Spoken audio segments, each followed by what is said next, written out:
Um,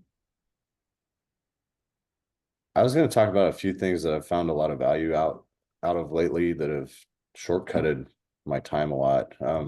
One is I spent a few hours with this app called Coursive, and it's COURSIV.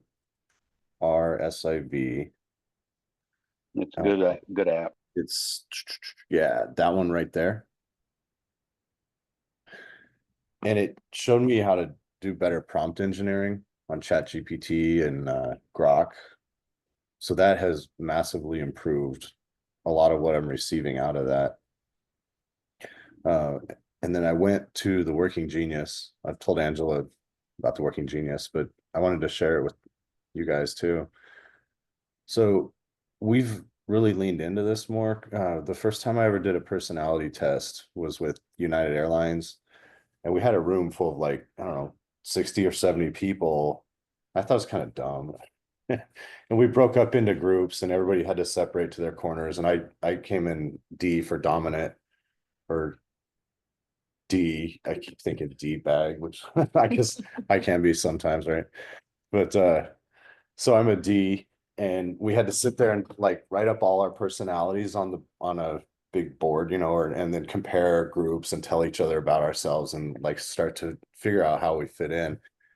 And so it's neat to learn people when we're going to work and meeting all these people, to start to see that a little bit. And then we're part of another mastermind for home flips, and the guy presented the Working Genius. Now I've gotten so much out of the Working Genius, and I'll show you what it does a little bit here. Yeah, I'll share my screen. So this is my test right here, and it gives you 6 type of geniuses. So wonder is the need for improvement or change, and then invention confirms importance of that need and generates an idea or solution. Discernment assesses merit and workability of an idea. Galvanizing generates enthusiasm and action around ideas. And I think, Kyle, you're there with me on galvanizing probably, but enablement initiates support and assists in the implementation of an idea. And tenacity commits to ensuring that the idea or solution gets completed. So like brings it to the finish line. So once you take this, it shows you in green, like what gives you pleasure, basically what you're good at, how to build your strengths, and where you're competent, and then what pisses you off, pretty much what you hate doing. And what you can do is put this into a team map. And this is really handy because it shows like, okay, well, this person gets frustrated here. And me, like, I can't stand entering like bookkeeping, that kind of stuff. It frustrates the hell out of me, but some other people are really great at it. So then I went over with my new prompt engineering and I put it into Grok and ChatGPT and started messing with this. And we came up with a team map, and it broke it down and shows each one of our roles. So I can come up with an idea. Jen and I are able to look at like an idea, but she sucks at starting it. She's great at finishing it, and I'm great at starting it.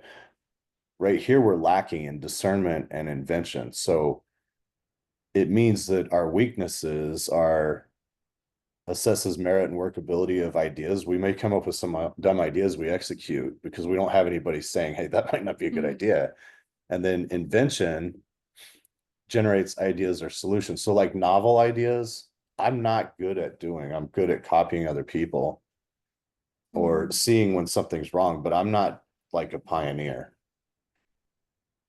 So this was really awesome to me because it breaks down exactly like when you start to get into it more, even with ChatGPT or on its own, then you can really see like, okay, Jen and I will see that something's wrong and then a way to fix it, right? Not pioneering, but I cannot rely on her to initiate ideas because it frustrates the hell out of her. So me and my other VA, Stacy, are great at initiating things, and then she cleans it all up and brings it to the finish line. And if we work together like this and we know each person's place, and then we can see the holes where our weaknesses are. And so when we're interviewing other people now, or trying to partner with people. We're looking for discernment and invention.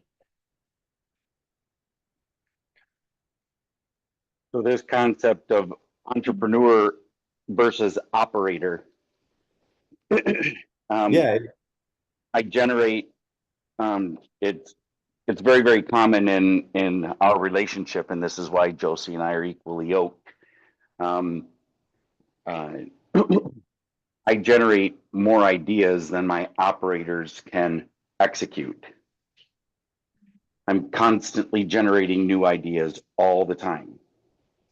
I've probably come up with 6 this weekend at this event. And they're all fabulous ideas, but operators, visionaries help you weed through the ideas and the legitimacy of the idea.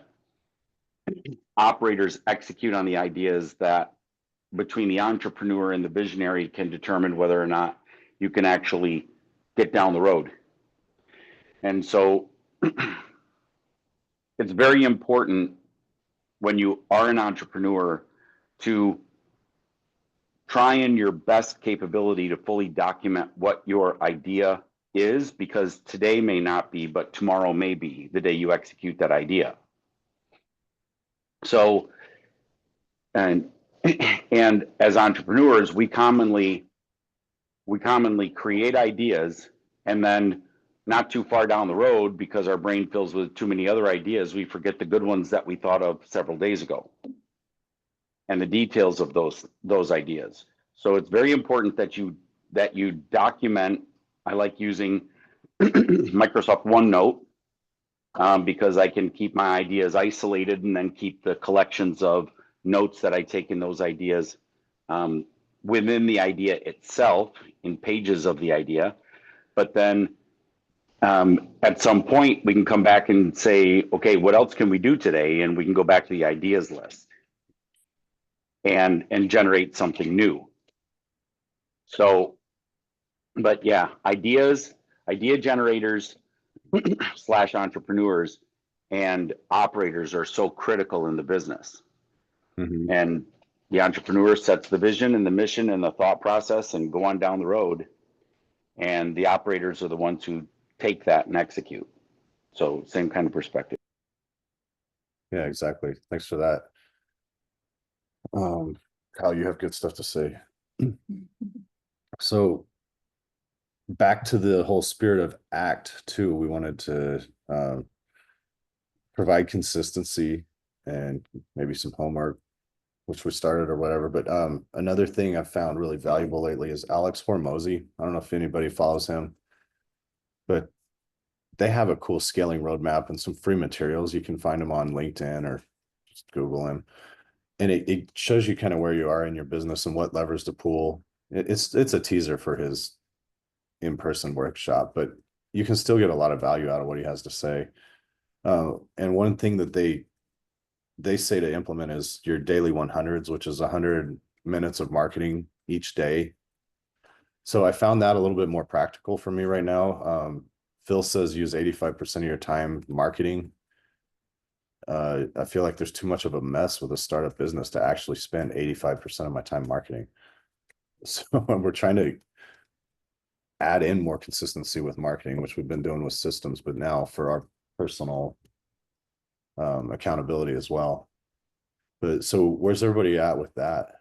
I think that when you said that, one thing that I started when I was driving the other day, it was like, I think we're working in our business instead of on our business at this point. And it gets frustrating because we want to be able to look at it from afar, but we're so into it, we can't do what we need to do a lot of times. So I came up with we're working in it instead of on it. And how can I change that? That's my challenge this week.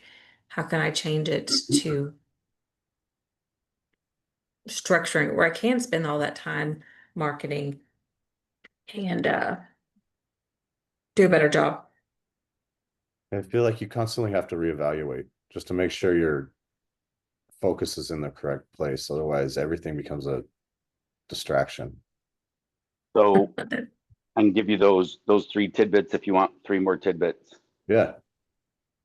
So the reasons why businesses don't, and so just to give all of you more of a little bit of a background, 49 years in IT,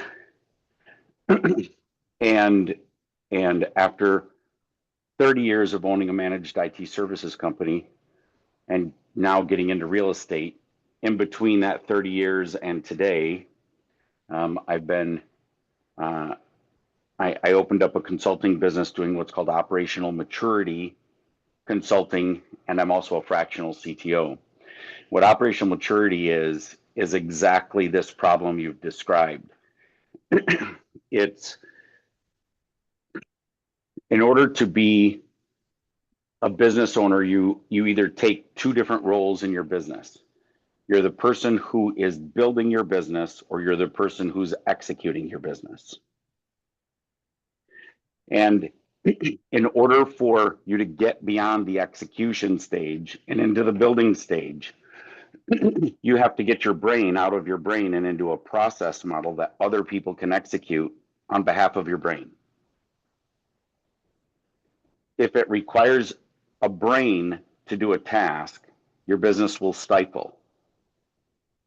If you can create a process, getting the information out of your brain and into a documented solution that other people can execute, the more detailed that execution strategy is documented, the more consistent McDonald's burgers become when they go in the bag. Mm-hmm. And it is the it is the exact definition of how franchises are successful. The owners, the creators of that franchise never go back into the franchise.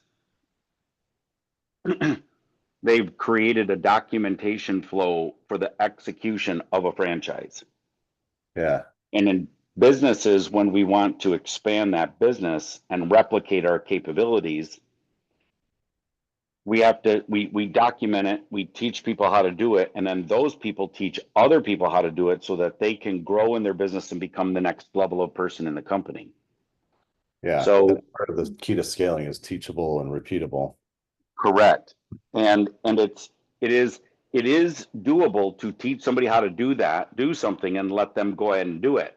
It's another thing to document how it must be done, and to run a business where documentation before implementation is your strategy. Mm-hmm. Because if you don't document it, somebody will do it differently than the way that they were taught eventually. They will think of their own ways to get something done that, quote unquote, is better. And it's important that the business strategy is, or the business mentality is, that everything runs on documented process. So if I want a VA to execute my way of thinking, not that I'm stifling their creativity, but if I want them to execute my way of thinking, I give them the documentation of my thinking. And then if they want to improve on that, they use change control processes to give me back ideas on how to improve my way of thinking. Once I implement a new way of thinking, then I give them a new process and they execute that process. Until then, they stick with the documentation. Yeah. You can build this as you go too. You're speaking to a lot of the stuff you're saying. It's reminding me of airline experience. The systems we have systems for absolutely everything. There's a system for what to do if there's no system even. And so I've tried to implement systems in my mobile home park business. And the airline systems don't work at all for mobile home parks. I figured that out pretty quick. But the documentation, like you're talking about, processes and procedures and systems, it's spoken to a lot in the book Scale by Jeff Hoffman, which really helped us a lot with implementing processes and procedures for scalability where we were lacking there. That's what we've been working on since last year. And a lot of it came from that book Scale. So he talks about controls versus being controlling, and how to write systems, and just breaks it down. It's really cool. So can I ask a question here real quick? Yeah. So one of the things that I'm seeing here, is, we talk about systems and we talk about processes and putting them into place. And I feel like that's a lot easier to do within industries such as IT, planes and so on and so forth, where, you have this more rigid um structure of, hey, if this happens, then do this. Where we don't really have that as much in real estate because a lot of what we do is based off of what the customer does. How do you create processes and procedures within the real estate space to really get that system under control, if you will, as opposed to like with when you're running a mobile home park or running an airplane, it's pretty cut and dry. You know what I mean? It's like, hey, if this happens, then you do this. Versus in real estate, like I said, you're really basing everything that you're doing off of the last move of the person that you're talking to. So So how do you smooth that out? have you seen Phil and Shanoa's books that they distribute out to everybody on how to Like do stuff real like estate? this. I mean, this is Or a system right here. There's basically. also, a chart for like all of the objections, so that kind of shows. Flow charts and ideas, checklists are, based on like what's said, maybe their demeanor, and I feel like also it kind of goes with how you connect with the seller as well. Because if you guys aren't connecting or vibing, like there's no way that they're gonna want to do business with you. So the other thing. Right. to And then break it and then down in a how do you system, though, like you can get into Chris Voss and listen to Joe Rogan with Chase Hughes and then pitch anything. And it breaks it down where you could take notes and when a seller does this, you react like this. That I haven't Mhm. broken it down like that, but you could into systems. And then you can script it for VAs like that. okay. that's actually what I did. I sent a script to our VA who does the cold calling. So based on, how they answer and how they respond. So she knows how she can respond in return. Did that help? Yeah, absolutely. Thank you. Oh, yeah, you're welcome. The concept of process modeling is if anything is repeatable, even once, you can document how to repeat it. And then 5 steps, 5 repeatable steps, you're AI-able. Correct. Another thing is, I keep hearing this in the back of my head, monetize, master, outsource, automate. So once you get a VA, we basically did this with the county data when they showed us lead generation.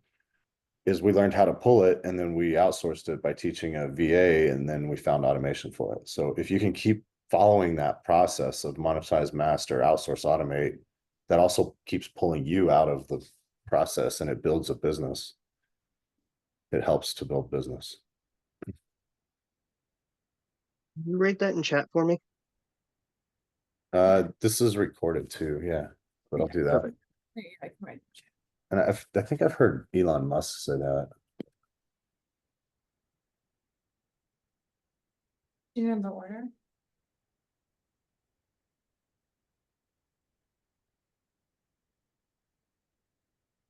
That I can't type better.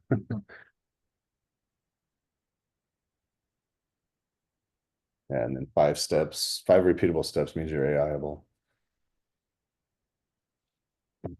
What's new with you, Angela? Hi. So I'm here and I apologize that I'm so quiet, but I'm trying to get these papers over to Alan. Um, honestly, I'm just trying to do the work. I know everybody in real estate talks about scaling and doing all this, other things. I got to do the work for myself. I'm not there yet. And I get that. I know I'll grow eventually. I'm very optimistic, but I got to do the things that I don't want to do to get where I need to get. And that's just kind of where I'm at right now. Everything. Hence me doing all this paperwork, spread it all over my damn desk. But yeah, that's it. That's pretty much it. Trying to get boot to the ground. in the words of the new song that everybody's dancing to, trying to get boots on the ground. I'm knocking on doors, I'm calling people, I'm getting cursed out every day, but I'm working 25/8. That's just what it is right now for me. That's awesome. Yeah, I love what you said, the doing stuff other people aren't willing to do. That's what we're here as big dogs, all of us that think of trying to do that, right? Sure, for sure. Angela, you're good at saying motivational things, I think. You'd be good at doing that in front of people. Yeah.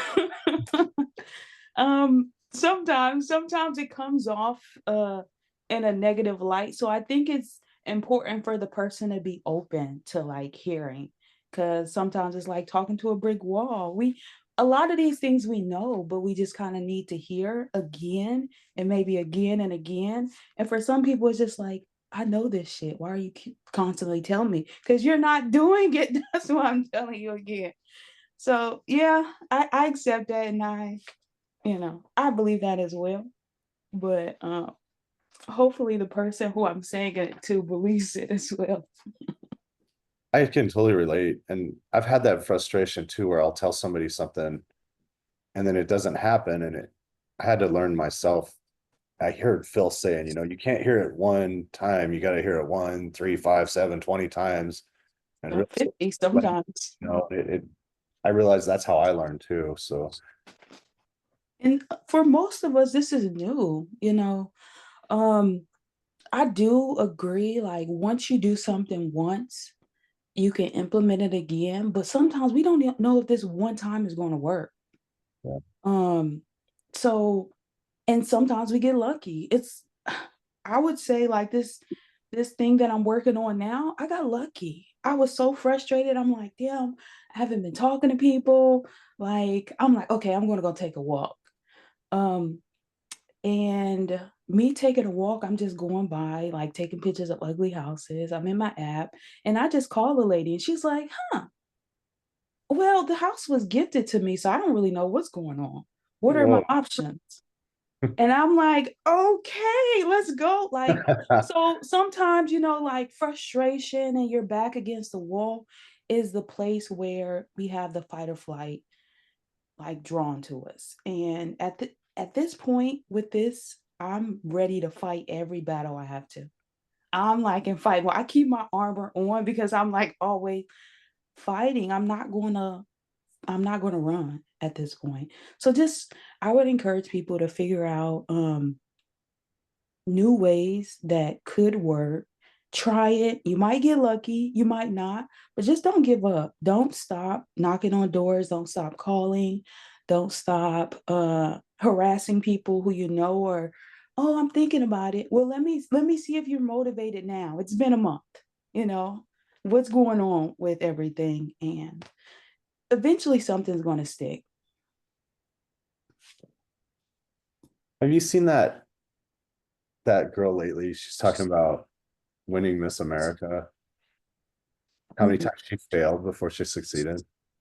No, I haven't. What's her name? Do you Maybe it's Georgia or something. I forget her name. It was just some clip, but she was talking in front of a bunch of people, and somebody randomly told her, "I think you'd be good at this. You could probably win." And so she tries and she fails, and then she I know exactly what like you're year talking. after year after year, and she's like, "So year 5, guess what you think happened? I failed again." And she's like, "Get the year 7 or something," but it took her forever, and she finally won it. And it was just Yeah. about not giving up, because once you quit and you give up, that's when you lose, right? If I'm not mistaken, that was that U.S. Army captain. I know exactly what you're talking about. And I feel like the second you give up, like your win is right there. Your win is right there. So you can't give up. Mhm. Yeah, I know exactly what you're talking about. I'm going to look that up again. I probably need to watch that. I love getting stuff like that. It keeps me going. No, for real. For real. Every day, like I'm listening to motivational videos because like when you're constantly feeling like a failure, you will become a failure. Like, but those motivational videos have you feel like you're a winner, even though you haven't won yet. So it motivates you to continue on until you become a winner. And I literally have to do this every day. Every day. People are like, what are you watching? Motivational videos. Because there's so Yeah. much negative shit I hear.